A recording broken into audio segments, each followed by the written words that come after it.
Okay, today we're going to talk about canons of good tax system. Now, what do we mean by canons? Canons ಅಂದರೆ characteristics ಅಥವಾ features. ಒಂದು ಒಳ್ಳೆ tax ಸಿಸ್ಟಮ್ನ ಏನೇನು features ಇರಬೇಕು ಅಂತ ಲಿಸ್ಟ್ ಮಾಡ್ತಾ ಇದ್ದೀವಿ ಇವತ್ತು. The first one says canon of equality and equity.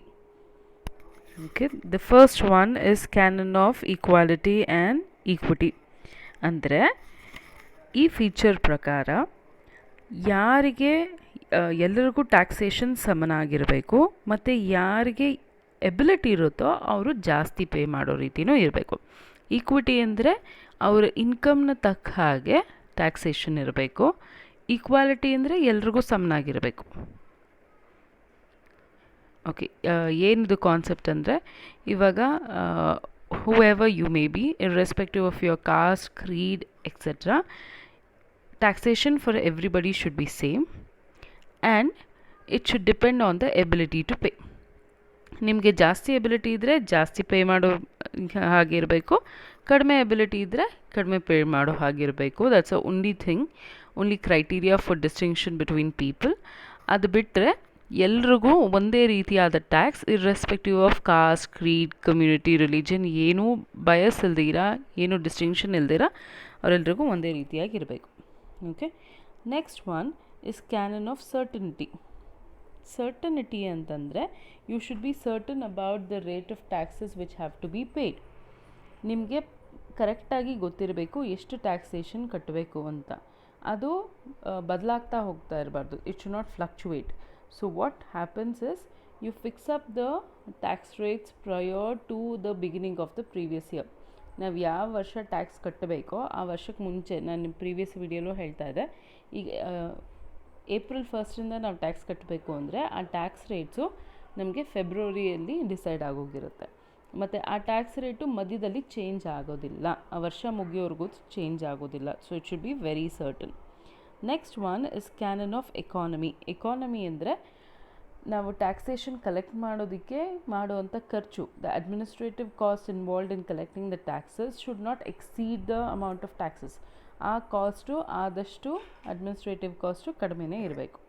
Next one is canon of convenience. Canon of convenience ಅಂದರೆ ಜನ ಟ್ಯಾಕ್ಸೇಷನ್ನ ಕಟ್ಟೋದಕ್ಕೆ ಮತ್ತು ಅದಕ್ಕೆ ಸಂಬಂಧಪಟ್ಟಂಥ ಎಲ್ಲ rules and regulation should be very very convenient. It should B simple.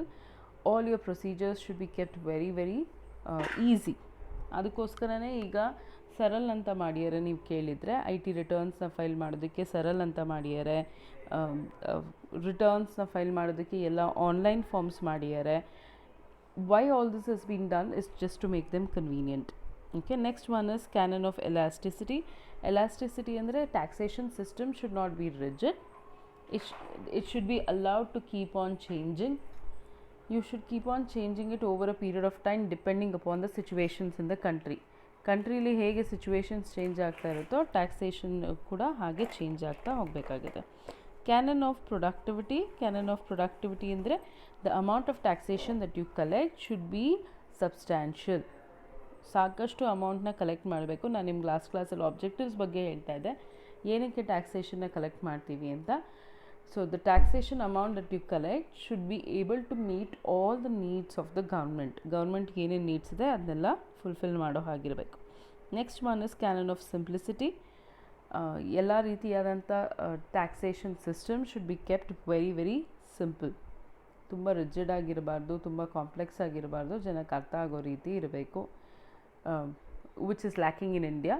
ಇಂಡಿಯಾಲಿ ನೀವು ಎಷ್ಟೇ ಇನ್ಕಮ್ ಟ್ಯಾಕ್ಸ್ ಓದಿರಿ, ಕೆಲವೊಮ್ಮೆ ಚಾರ್ಟರ್ಡ್ ಅಕೌಂಟೆಂಟ್ಸ್ ಕೂಡ ಕನ್ಫ್ಯೂಸ್ ಆಗೋ ಮಟ್ಟಿಗೆ ನಮ್ಮ ಟ್ಯಾಕ್ಸೇಷನ್ ರೂಲ್ಸ್ ಇದೆ. ಆ ರೀತಿ ಇರಬಾರ್ದು. It should be kept very simple. Next one canon of diversity. Diversity ಅಂದರೆ ತುಂಬ ವೇರಿಡ್ ಲೆವೆಲ್ಸಲ್ಲಿ ಟ್ಯಾಕ್ಸ್ನ ಸ್ಪ್ರೆಡ್ ಮಾಡಬೇಕು. ಟ್ಯಾಕ್ಸ್ನ ಒಂದೇ ರೀತಿಯಾಗಿ ಕಲೆಕ್ಟ್ ಮಾಡಬಾರ್ದು, ಒಂದೇ ಸೋರ್ಸಿಂದ ಕಲೆಕ್ಟ್ ಮಾಡಬಾರ್ದು. ಟ್ಯಾಕ್ಸೇಷನ್ ಬೇರೆ ಬೇರೆ ರೀತಿಯಾಗಿ ಸ್ಪ್ರೆಡ್ ಮಾಡಿ ಹಲವಾರು ಸೋರ್ಸಿಂದ ಟ್ಯಾಕ್ಸೇಷನ್ನ ಕಲೆಕ್ಟ್ ಮಾಡ್ಕೋಬೇಕು. So that it doesn't get burdened on somebody. ಯಾರಿಗೋ ಒಬ್ರಿಗೆ ಅದರ ಬರ್ಡನ್ ಆಗಬಾರ್ದು. ಸೊ ಬೇರೆ ಬೇರೆ ಅದಕ್ಕೆ ಡೈರೆಕ್ಟ್ ಟ್ಯಾಕ್ಸೇಷನ್, ಇಂಡೈರೆಕ್ಟ್ ಟ್ಯಾಕ್ಸೇಷನ್ ಎಲ್ಲ ಇರುತ್ತೆ. You have GST, you have income tax, corporate taxes ಇದೆ.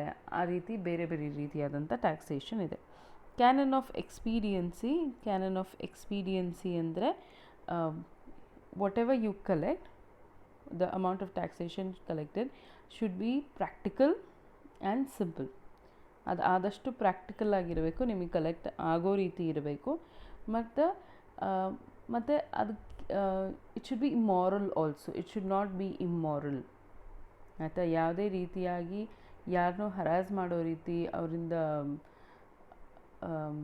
ಫೋರ್ಸ್ಫುಲಿ ಅವ್ರ ಜನರಿಗೆ ಒಳ್ಳೇದಾಗೋದನ್ನು ತಪ್ಪಿಸೋ ರೀತಿ ಅವ್ರ ಟ್ಯಾಕ್ಸೇಷನ್ ಇರಬಾರ್ದು. ಅಂದರೆ it should not be burdening on people, ಬೇರೆಯವ್ರಿಗೆ ಬರ್ಡನ್ ಆಗಬಾರ್ದು. ಅದಕ್ಕೆ if you see in India agricultural income is not taxable.